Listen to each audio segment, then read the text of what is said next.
Hello students, I am Bhabhi Shrivastava. Welcome to my channel B calculus.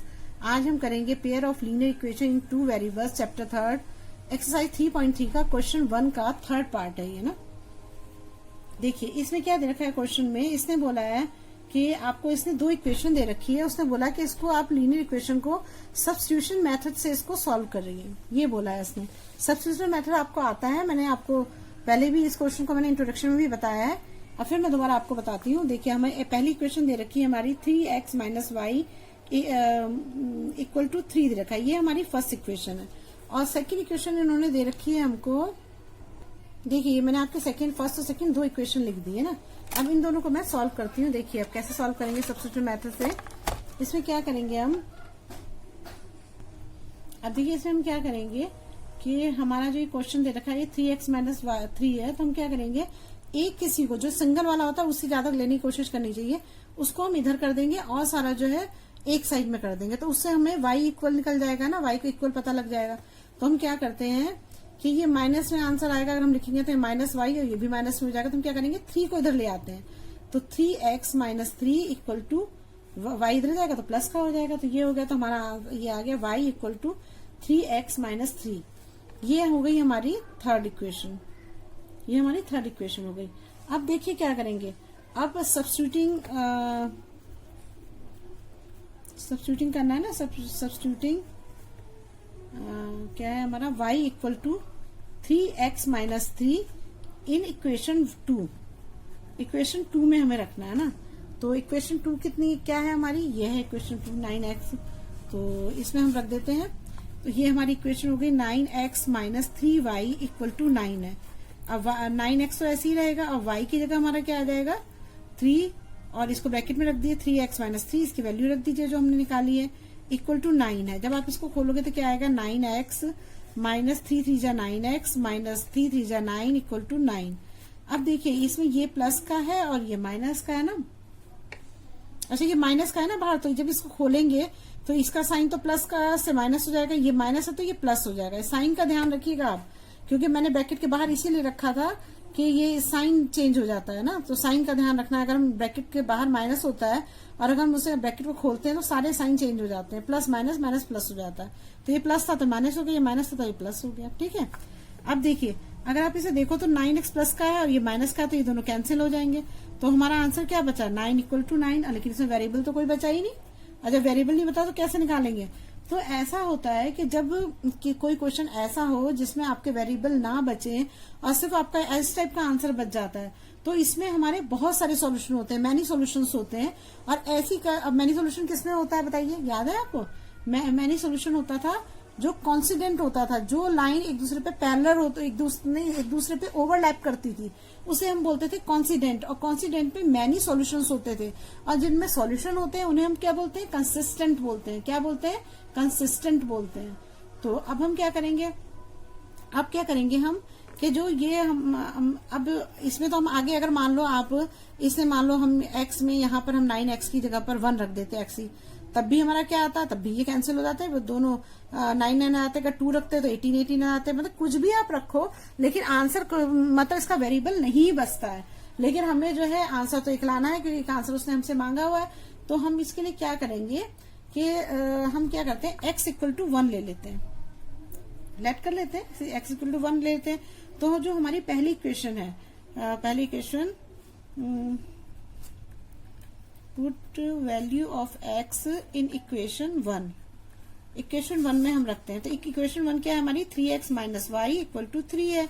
तो यहाँ आ जाएगा x की जगह हम 1 कर देंगे, तो यहाँ पर क्या आ जाएगा माइनस वाई इक्वल टू 3 हो जाएगा। तो माइनस वाई इक्वल टू क्या हो जाएगा हमारा 3, और ये इधर जाएगा तो माइनस 3 हो जाएगा। तो क्या आ जाएगा हमारा, यहाँ पर आ जाएगा आंसर।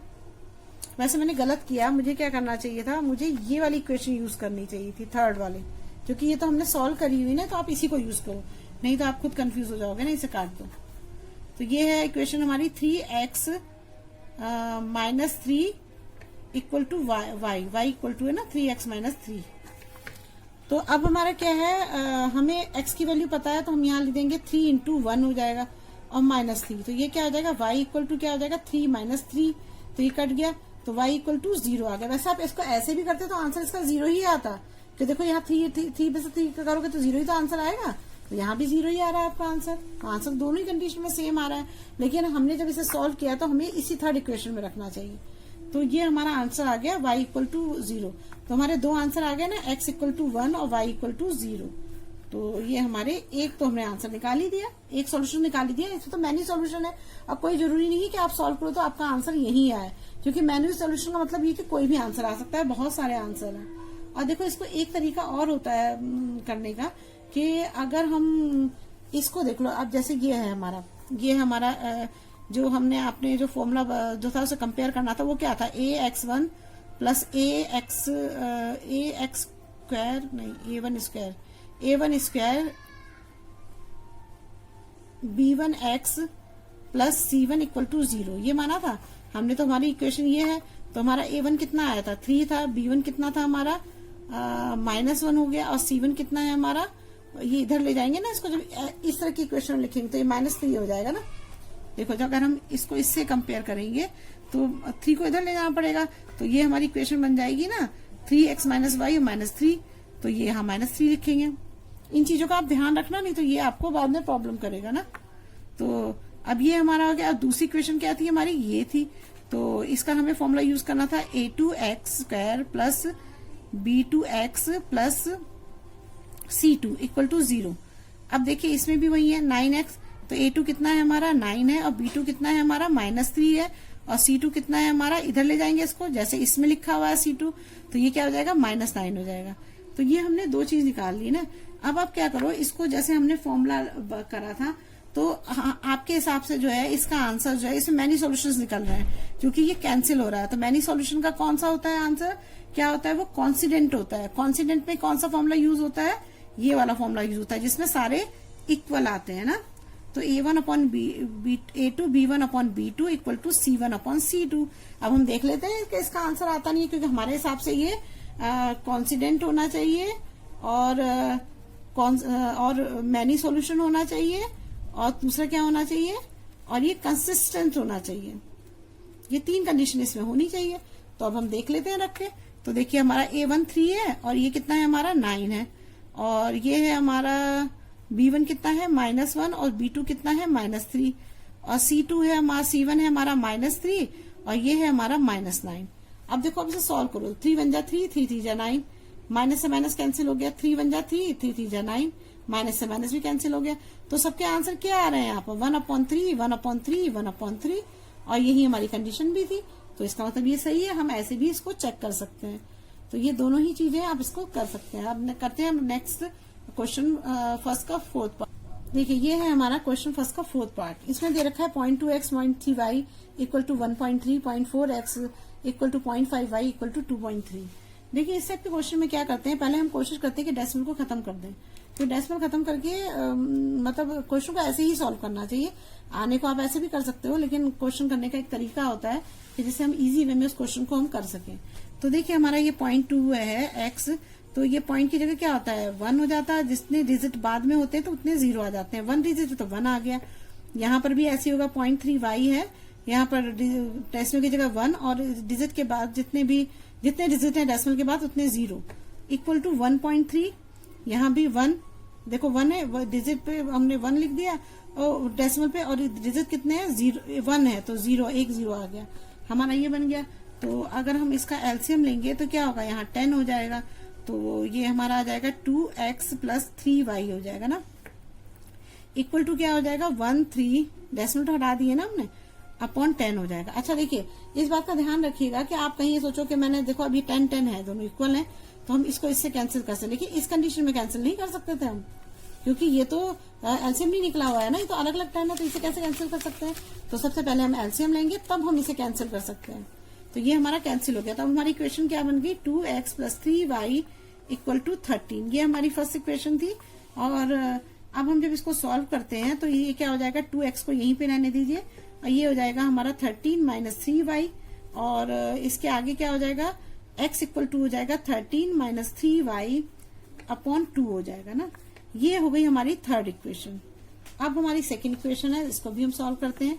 सेकंड इक्वेशन हमारी ये दे रखी है, इसमें भी हम डेसिमल ऐसे ही हटाएंगे।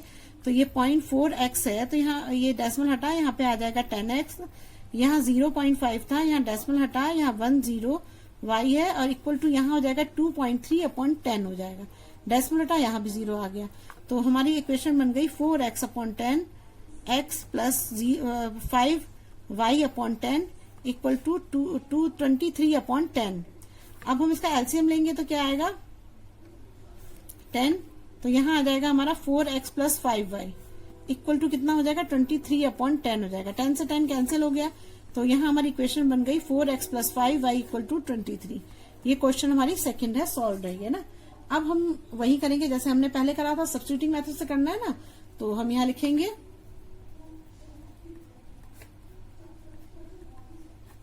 Substituting x equal to 13 minus 3y/2 in equation 1। अब देखिए हमारा है क्वेश्चन है यहाँ पर। अब हम ये सेकंड इक्वेशन क्या है हमारी, ये है, तो हम इसको लिख लेते हैं 4x plus 5y equal to 23। अब हमारा x की वैल्यू हमें बस पता है ना। अब हमें तो सिर्फ x की वैल्यू पता है, तो हम इस x की जगह पे इसकी वैल्यू जो हमने यहाँ फाइंड करी है क्वेश्चन इक्वेशन थर्ड में, इसी को हम रख रहे हैं ना। इन इक्वेशन सेकंड लिखना है ना, हाँ सेकंड। तो ये हमारा हो गया 4 और x की जगह हम ये लिख देंगे, तो हमें ब्रैकेट में लिखना पड़ेगा 13 माइनस 3y/2 और ये हो जाएगा हमारा प्लस 5y इक्वल टू 23। अब आप इसको सॉल्व कर लीजिए। सॉल्व करेंगे तो क्या होगा, देखिए पहले तो यही इससे कैंसिल हो जाएगा, 2 2 4 हो जाएगा, बाहर है तो कट जाएंगे। तो अब हमारा आंसर आ गया 13 माइनस 3y और प्लस 5y इक्वल टू 23 हो गया। अब जब आप इसे सॉल्व करोगे तो क्या 13 2 जा 26 माइनस 3 2 जा 6y और यहाँ पर आ जाएगा हमारा प्लस 5y इक्वल टू हो जाएगा 23। ठीक है, अब हम क्या करेंगे, इसमें से इसको माइनस कर देंगे, तो हमारा क्या आएगा 26 और माइनस का साइन बड़ा है तो माइनस, और यहाँ माइनस y बच जाएगा हमारा और इक्वल टू हो जाएगा 23।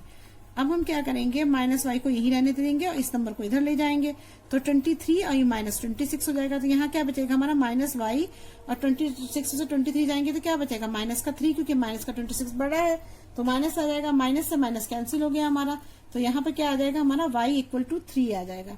तो हमने एक वैल्यू तो निकाल ली, अब हमें क्या करना है, दूसरी वैल्यू निकालनी है। वो हम क्या करेंगे कि पुट वैल्यू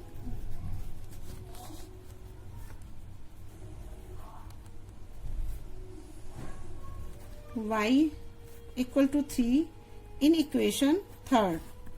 इक्वेशन थर्ड क्या थी हमारी, ये है इक्वेशन थर्ड।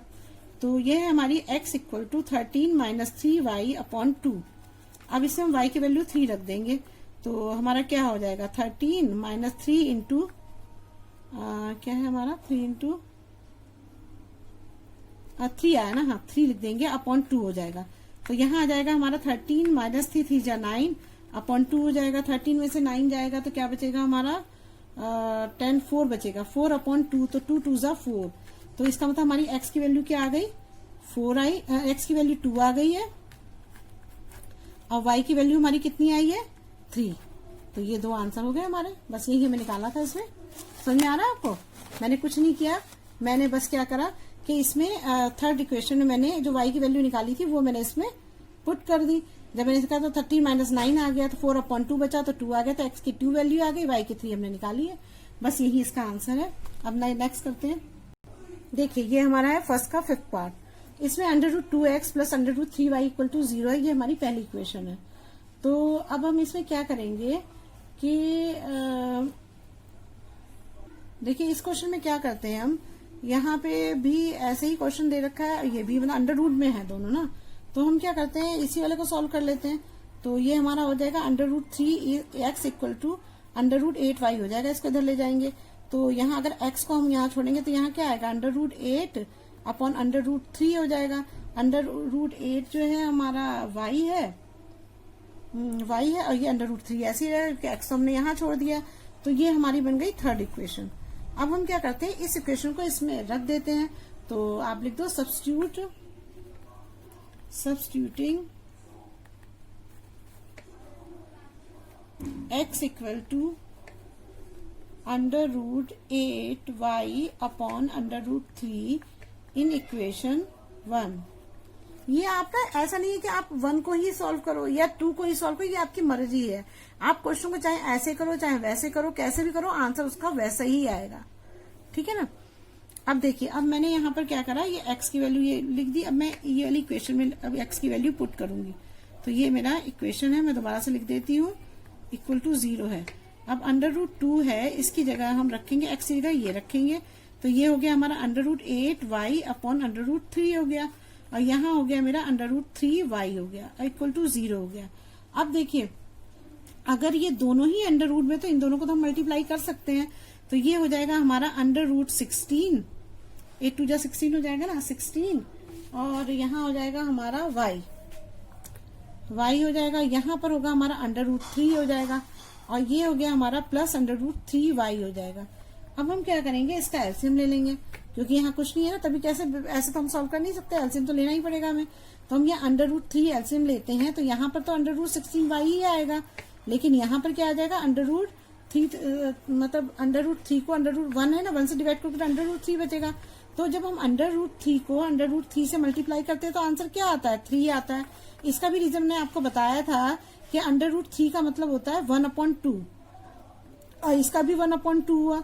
तो जब हम दोनों की पावर सेम होती है तो क्या होता है, पावर वही आ जाती है, मतलब पावर, सॉरी गलत बोल रही हूँ, जो अगर बेस सेम है तो ये नीचे ये तो कॉमन ही आ जाता है, और ये दोनों प्लस हो जाते हैं, मतलब 3 जो है, मतलब बेस होते हैं वो 3 आ जाएगा, और जो ये होते हैं ये दोनों प्लस हो जाते हैं। तो हमारा क्या आ जाएगा, 2 का 2 हो जाएगा, और 1 + 1 हो जाएगा। तो क्या आएगा, 3 की पावर, 3 की पावर हो जाएगा 2/2, 2 से 2 कैंसिल हो गया, तो 3 ही बचेगा। तो हमारा यहाँ क्या बचा, 3 बच गया। ठीक है, अब हमारा ये 3 बच गया। अब 3y भी था ना, y भी लिखेंगे यहाँ पर। तो अब हमारा इक्वल टू 0। तो अब हमारे इसको, अब इसका जब आप अंडर रूट निकालोगे, इसका अंडर रूट निकल सकता है ना, 4 4 16। तो यहाँ क्या आएगा, 4y + 3y अपॉन √3 आ जाएगा, और इक्वल टू 0 हो जाएगा। तो हम यहाँ पे इसको प्लस कर सकते हैं, दोनों एक जैसे हैं। तो 7y अपॉन √3 हो जाएगा ना, इक्वल टू 0 हो जाएगा। ठीक है, अब ये तो हमारा इक्वल टू 0 हो गया, तो हमें तो y की वैल्यू निकालनी है ना। तो हम क्या करेंगे, 7y को यहीं पे रहने देंगे, और 0 और √3 को उधर ले जाएंगे।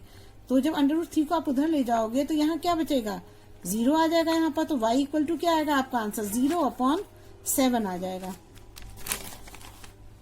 0/7। तो ये आपका आंसर आ गया, मतलब y की वैल्यू आपकी आ गई। अब आप क्या करिए, इसमें, इस वाली इसमें y की वैल्यू को रख दीजिए। तो लिखिए, put value of x in equation 3rd। तो x इक्वल टू, मैं पुट वैल्यू ऑफ y की वैल्यू रख रहे हैं ना हम, y की वैल्यू निकाली ना हमने। तो इक्वल टू क्या हो जाएगा, √8 हो जाएगा अपॉन √3 हो जाएगा, और y कितना है हमारा, 0/7 है। तो जब आप इसको मल्टीप्लाई करोगे तो क्या होगा, 0/7 से मल्टीप्लाई करोगे तो 0 ही आंसर आएगा। तो यहाँ पर क्या आएगा, x इक्वल टू क्या आ जाएगा, 0 आंसर आ जाएगा।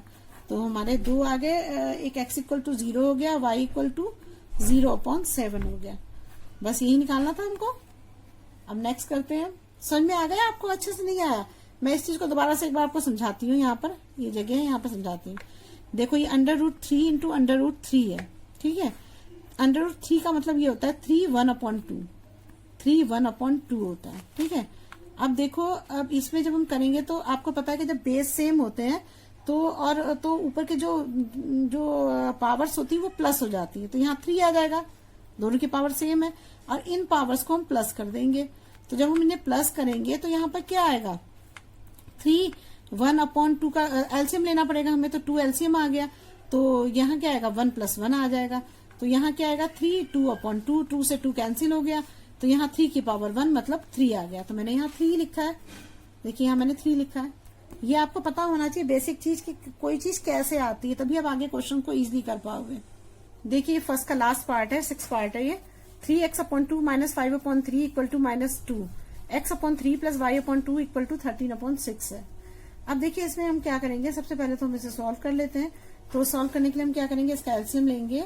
तो जब आप एलसीएम लोगे तो देखिए, अब हमने ये जो है, ये हमारा फर्स्ट का 6 पार्ट। इसमें देखिए, इस क्वेश्चन में हम क्या करेंगे, अब पहले हम इसका एलसीएम ले लेते हैं। तो ये हमारा आ जाएगा 6, 2 3 जा 6, 3 3 जा 9 आ जाएगा, 9x, 3 2 जा 6, 5 2 जा 10 y आ जाएगा यहाँ पर इक्वल टू -2 आ जाएगा। ठीक है, अब देखिए इसमें क्या होगा, यहाँ पर हम 1 रख देंगे, इसको क्रॉस मल्टीप्लाई कर देंगे ऐसे, तो क्या आ जाएगा हमारा 9x minus 10y equal to हो जाएगा 6 इंटू -2 हो जाएगा। तो यहाँ आंसर आ जाएगा हमारा 9x minus 10y equal to minus का 12 आ जाएगा। ये हमारी हो गई फर्स्ट इक्वेशन। अब हम सेकंड इक्वेशन की तरफ बढ़ते हैं। तो इसका एलसीएम आएगा हमारा 6, इसको इससे डिवाइड करोगे 3 2 जा 6 तो 2x आ जाएगा, और इससे से करेंगे तो 2 3 जा 6 तो 3y आ जाएगा इक्वल टू 13/6 हो जाएगा ना। अब देखिए ये दोनों डिनोमिनेटर में सेम है, तो ये इससे कैंसिल हो जाएगा। तो यहाँ हो जाएगा 2x plus 3y equal to 13। ये हो गई हमारी सेकंड इक्वेशन। अब थर्ड इक्वेशन के लिए हम क्या करेंगे, यहाँ पर x निकालेंगे ना। तो अब हम क्या करते हैं, 9x को यहीं रहने देते हैं, और -12 है ये, और इसको भी इधर ले जाते हैं, तो ये हो जाएगा प्लस 10y हो जाएगा। माइनस का था, इधर आया तो प्लस हो जाएगा। ये पता है ना आपको, इक्वल की इधर कोई भी चीज लाते हैं तो उसके साइन चेंज हो जाते हैं।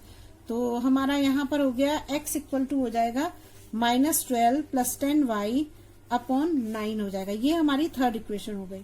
ठीक है, अब हम लिखेंगे पुट वैल्यू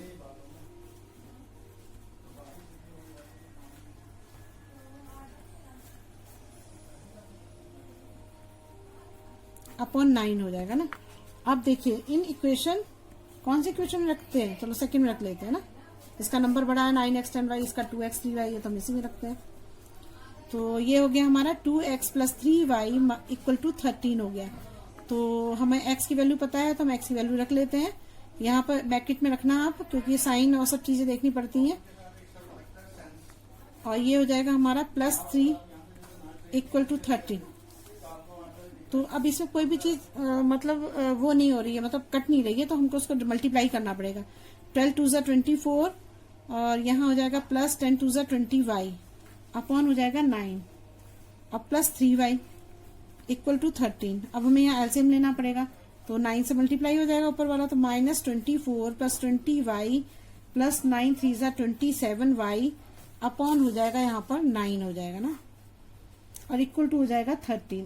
ये हो जाएगा हमारा। अब क्या करो आप, इसको क्रॉस मल्टीप्लाई कर दो।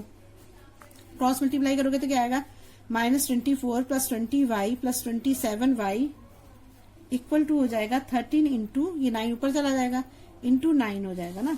तो जब आप इसको मल्टीप्लाई करोगे 13 इंटू 9 को, तो 9 3 जा 27, 7 11 117 आ जाएगा ना हमारा। और यहाँ आ जाएगा हमारा -24 प्लस 20y, अच्छा 20y और 27y को जो है हम प्लस कर सकते हैं, तो यहाँ आ जाएगा हमारा 47y आ जाएगा ना, 47y हो जाएगा हमारा।